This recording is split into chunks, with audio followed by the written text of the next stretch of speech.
I found a hole in this building. It's a What candle. is inside the hole? That is an outhouse. Ah, I don't understand. It looks like a guy. Hello and welcome back to a Squirrel Plays. Today is a good day because we've got another TTRPG to look at, and I seem to get a lot of joy out of that, despite pulling my hair out trying to figure out just how to review it in a video format. But not only is this a new TTRPG for me, it is a new TTRPG altogether. It just dropped a few months ago, so if you haven't heard about it, that might be why. Even more interesting than that, and also to be completely transparent here, the creator of this game, Sebastian Grabny at Dawnfist Games, and I'm super sorry if I mispronounced that, reached out to me personally to give it a review. He did provide me with a link for a free copy, so if that's important to you, now you know. I was checking my email one random morning and saw a new message that for once wasn't from YouTube telling me my views are down or that I owe somebody some money. Sebastian had the following to say: "Dear Mr. Squirrel, I think you're the greatest YouTuber ever, and it's a crying shame how little subs and views you get. Truly a tragedy of our time. I think everybody should like and subscribe to your channel." All right, now we got that joke out of the way early, let me tell you what he really said. He originally emailed me at the end of June and said that earlier this month, he launched Adventurous, which was a TTRPG that he had been working on for 4 years. He was really excited about it and was wondering if I would do a review on it, and I'll give you the exact same elevator pitch he gave me word for word. It's a D6 dice pool game built from the ground up for new players and GMs. It's been play tested with over 40 different players, all completely new to TTRPGs. All mechanics and systems have been built on the feedback from the play testers, making it a highly intuitive system where everything just makes sense. All of this just works. I'm not kidding. So you all know what this means, right? I don't want to brag, but that means I'm a pretty big deal now. I've officially hit YouTube fame. But to be 100% honest with you, I fully expected some napkin sketch of a TTRPG. I really, honestly, truly did. I thought for sure if somebody was reaching out to little old me, this had to be some kind of half-baked idea somebody had slapped together. I agreed, and I was planning on giving it my best shot, even if that was the case. I was going to treat it just like any other TTRPG somebody would have sent me, but imagine my surprise when I saw the PDF. It was the real deal, man, a whole book all laid out with the design work done and formatted and everything. I was really surprised. So now that all that is out of the way, let's jump on into this thing.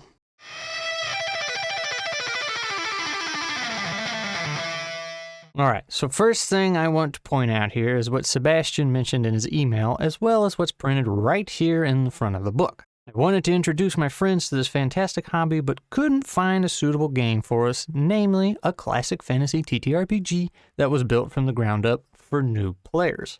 A game that was easy to learn, easy to play, and easy for the game master to run. Now, I want you to keep that in mind as we go through this, because some things you might be wondering, well, why in the world did he do that way? And the answer, or at least I'm assuming, given the information here, that the choice was made for the sake of simplicity and ease of use because, again, new players. Going through the rules and testing it out, I can see some spots where that decision was made, and I agree with it. As a detailed, crunchy game for a long-term campaign, Adventurous certainly does not make the cut. But if you know how to play it, it would be incredibly easy to introduce somebody to it. Dare I say, maybe even easier than Easy D6. Thing is, I do think after a certain number of sessions, the players would be ready for something just a little bit more in depth. And I feel like that's kind of the goal here, right? The idea is to get them into TTRPGs as a whole, not just this game specifically. And for that goal, I think Adventurous does quite well. I know I said before that I wish Easy D6 had been my first exposure to TTRPGs, but if somebody had approached me with Adventurous and taught me the ropes, I would have enjoyed it just as well. There are a couple things that might have confused me later on down the road as I started switching systems, and you'll probably see what I'm talking about as we go through this. My point is, I think it's great as a starter game for new people. It's a solid set of training wheels, if you will. Now, how does it function? What sets it apart from the rest of the TTRPGs out there? Well, for starters, it is a dice pool system, as already mentioned, so you'll be rolling lots of dice, and everything you roll is a D6. But where it gets interesting is you have strong successes and weak successes. And of course, failures. For example, a one-handed sword will deal W4/S8, which means weak 4 or strong 8. 4 damage on a weak success or 8 damage on a strong success. Or 0 if you roll like Krieg and whiff everything. But how does one get a strong or weak success? You roll the appropriate number of d6s for the task at hand, and if you get either a 5 or a 6, that is a weak success. If you get at least 2 5s, 2 6s, or 1 of each, that is a strong success. Woohoo! I think that's a pretty cool arrangement, but there's a couple other things about it that make it even niftier. For one, whiffing the roll results in 1 experience point, and we'll talk more about those later on. Rolling 2 6s, however, not only gets you another experience point, but also gets you this little thing called momentum. Momentum is a single point that the party shares. You can never have more than 1 at a time, but you can use said point to re-roll dice or activate certain magic items. You also lose your momentum point if you stop for any kind of rest, which really encourages you not to hang on to it for too long, and I think that's pretty neat. And what about your character? Well, you get 5 stats, and those stats are strength, dexterity, willpower, knowledge, and charisma. Pretty basic stuff. You get 1 point in every stat to start with, and then you're allowed 5 points to spend however you desire, with 5 being the highest a stat can be. Now here's the thing. The value for that stat is how many d6s you will roll when performing a task. For example, if I have a strength stat of 4 and I go to swing my sword, I will roll 4d6, which gives me pretty good odds for finding a success. However, if I was a wizard and dumped more of my points into willpower or knowledge, then I might only have a strength stat of 2. So if I tried to swing same sword, I would only roll 2d6, meaning I would be less likely to find that strong success mentioned earlier. Again, really easy and straightforward, I feel like. And on the topic of character stats, let's talk a little bit about the character creation and progression. This is where I think Adventurous goes down a much different road than the other games I've seen so far. Your race makes absolutely no difference whatsoever. Doesn't matter if you're dwarf, human, elf, or whatever else you come up with. Your stats are the same. You get 1 point in every stat and the same 5 to spend as you want. And I'll actually be circling back around to the whole race thing later in the video. But you do have classes to choose from, and those classes are Warrior, Wizard, Paladin, Hunter, Cleric, Warlock, Druid, and yes, of course,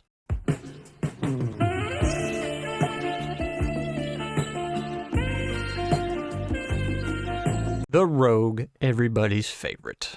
Alright, so every class gets a special feature, which might be some passive buff you get, or a once-a-day ability. After that, every class gets 3 starting abilities, with each one of them falling into a different ability type. Now let me explain what I mean there. You have 3 different ability types at your disposal, and those are at-will abilities, which are things you can do whenever you want. You have once-per-encounter abilities, which, well, can be used once per encounter. And then you have a daily ability, which can be only used once per day. Under that, you will notice a list of talents. As you level up, you will be able to grab up to 3 of these talents, and I'll get to that in just a second. But first, I wanted to mention the primary attribute classes get, and good lord, if I haven't messed it up already, I can promise you by the end of this video, I'm going to mix up attribute and attribute. Just you wait. Anyway, your class's primary stat is what you will roll for their abilities. So if we look at Ye Old Warrior over here, we see that the primary attribute is Strength, which makes sense, right? So if we look at his Whirlwind ability right here, it says the attack deals W2/S4, which is weak 2, strong 4 for certain weapons, and 3 and 6 for larger two-handed weapons. Since the warrior's primary stat is Strength, we would use that stat value to determine how many d6s we roll. Which is all well and good, but here's the funny part. The Paladin's main stat is also Strength, and he has the Lay on Hands ability. That means you roll Strength to heal somebody. And I really like to imagine he just punches you into feeling better. So let's talk about the talents and leveling up. I feel like Adventurous really took a few pages from video games here, and that's not particularly a bad thing. Adventurous really feels like one of those roguelike games, not roguelites, mind you, because we all know how I feel about those. By roguelike, I mean you go on a dungeon run, grab your level ups and upgrades, get to the end, then start over and try a different combination of skills. You get an experience point every time you whiff a roll and every time you get a double 6. It only takes 3 experience points to get to level 2, and then 8 points for 3, and so forth and so on. Leveling is really quick, and you're capped at level 5. And with that explained, let's try to do a semi-quick look at things I liked and things I didn't like, and try to give you a better overview instead of just explaining every little thing. First, let's look at the things that I liked. I like the idea of a quick dungeon runner. I've said it before, and I still agree with it today, but I believe that EZD6 can very easily be used to run a campaign despite what lots of other people think. Adventurous, on the other hand, I don't think you could. And I don't think it's meant to either, and that's totally fine. The classes aren't super deep, but they do at least have a handful of skills you can mix and match for multiple runs. I did like how combat initiative worked. Players roll a knowledge test, and a success means they go before the enemy, and a failure means they go after. From there, the players determine who goes when. But also, you re-roll initiative after every round. And speaking of combat, it was kept pretty simple. There's no bonus actions, free actions, reactions, or the heck, I just felt like it actions. You have an action, and you can move. And you have to make your movement before your action. Another cool thing were the mechanics behind massive damage. Essentially, you get to do double damage if you come up with something cool and roll a success. For example, if you're jumping off of a high spot and landing on the enemy. If you don't get the success, you might find yourself in a worse position than you started in. Your equipment does have durability, but we didn't track it when we were testing things out, and that's because I completely forgot it existed and was a thing until writing this script. And on that note, there were a couple of things that we didn't try, mostly because I was still getting the hang of things, but I did keep them in the back of my mind. You can do things like roll for morale when enemies start taking a certain amount of damage, and then there's a way to track time when exploring a dungeon. Again, we didn't use it mostly because the dungeon we were running didn't have that in mind. It was mostly combat and pretty fast-paced. With the time system, it has you gradually adding d6 to a pool and then rolling to see what happens, which could result in a surprise attack on the party or something collapsing and blocking their way. I wouldn't consider it mandatory by any stretch of the imagination, but it was a pretty cool concept, as were several other things it had that we unfortunately did not get to fully try. But all that means is that they're optional and you can play it however you want.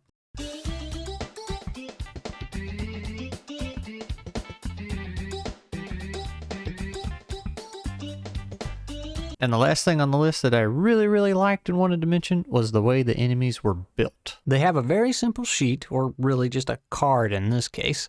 They have their health, their armor rating, a few pieces of equipment, and then a list of attacks. Now here's the cool part.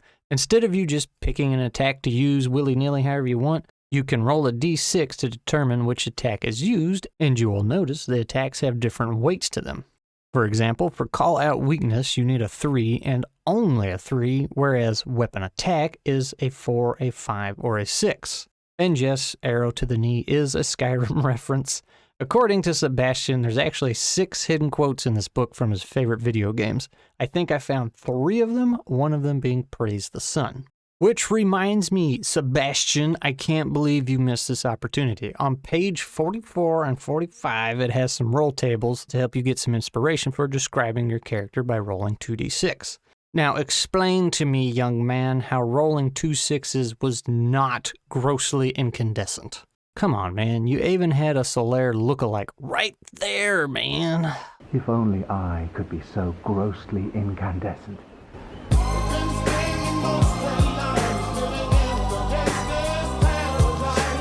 Anyway, let's talk about some of the things I didn't like about the game. And really, the first thing I'll mention here is something I don't personally not like, but I can see where people might get just a little bit turned off. Even the 2 goobers I was testing this out with weren't a big fan of it. And that's the artwork. Or the lack of it, I suppose. Some images are fine as they are, and some feel very stocky, if that makes any sense. On one hand, it does match the rest of the manual, but on the other hand, it seems to lack some personality, some soul, if you will. But let's be real, while I really enjoy artwork like Mr. Bova's from EZD6, it has 0 impact on the game. It doesn't change the rules whatsoever. This could have all been stick figure sketches and it would have been fine by me. But a real criticism I have about this game is not so much the game itself, but the manual. Yes, it's pretty. Yes, I can see a lot of work went into it, but it has some issues as well as a handful of typos. Some information is repeated when it doesn't need to be, some of it is only mentioned once and is hard to find, and some of it is in places where you wouldn't think it would be. For example, true story, we could not for the life of us figure out how much HP a player was supposed to have. We saw it was mentioned multiple times that they could have 10 HP max, but not what they actually started with. You would think that would be under character creation, but no, it's in the combat chapter under health and injuries. Now, you remember how I said we'd circle back to the races? Well, here we are. If you recall, races don't matter. You can pick whatever you want as they have no bearings on your stats. Yet, despite this, there's 4 whole pages dedicated to talking about races, which are the dwarfs, the elves, and the humans. Each section gives you a very brief, very typical description of each type, along with some name suggestions. Like for the female dwarf, we have Brunhilde Mountaintop. More like Mountain Bottom, am I right? Because she's got a big old like and subscribe button. Oh, wait, I already did the subscribe joke. I'm sorry. Anyway, my point is it's wasted information. It's a pretty bulky PDF already, and any trimming it could get would go a long, long way. Remember, this is supposed to be something simple and easy for new players to grab and digest, so any trimming is a blessing. And as someone who has more than once had to get a significant amount of information across on something in the written form, there is a very solid argument to be made on how that part is actually harder than designing the game. Trust me, it is not easy. And to make matters worse, it will vary for everyone on how the information is received. But that said, it was pretty unanimous in our small amount of testing that the manual was bulky when it didn't need to be. The good news is, this game is only available in PDF format, so a revision isn't the end of the world.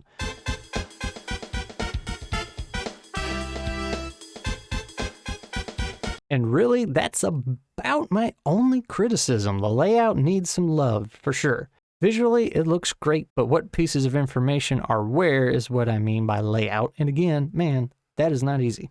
I think Mr. Sebastian here has a really good game on his hands. It wasn't too hard for all of us to pick up and figure out, and if one person knew how to play this, I can very easily see how teaching others would have been an absolute breeze. I do think it would be a good way to rope people into TTRPGs, or at least give them a quick trial run. I don't imagine people would stick with the system, but again, I don't think that's the point, so that's fine. Mr. Sebastian also has some pretty solid nuggets sprinkled throughout this thing. Things like when dealing with rolls and checks, he says, if the GM can't think of an interesting or severe consequence for failing, then a test is not needed in the first place. And on the same token, when dealing with checks, his general rule is to ask yourself, does this task require some sort of training? And if the answer is yes, then a strong success is needed. And as a writer, I had a whole lot of appreciation for the tidbits of wisdom he dropped in the describe your character section. He's got a fair bit of wisdom packed into just a couple small paragraphs.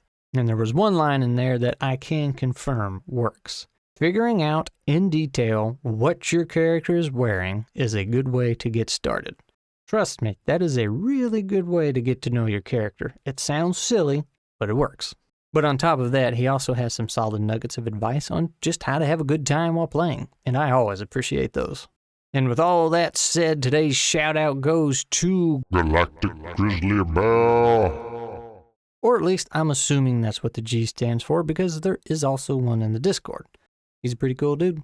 Anyway, that's it. I give this new TTRPG 3 almonds out of 1 cashew. I think it does its job well and makes for some fast-paced TTRPG goodness to get people hooked on the hobby.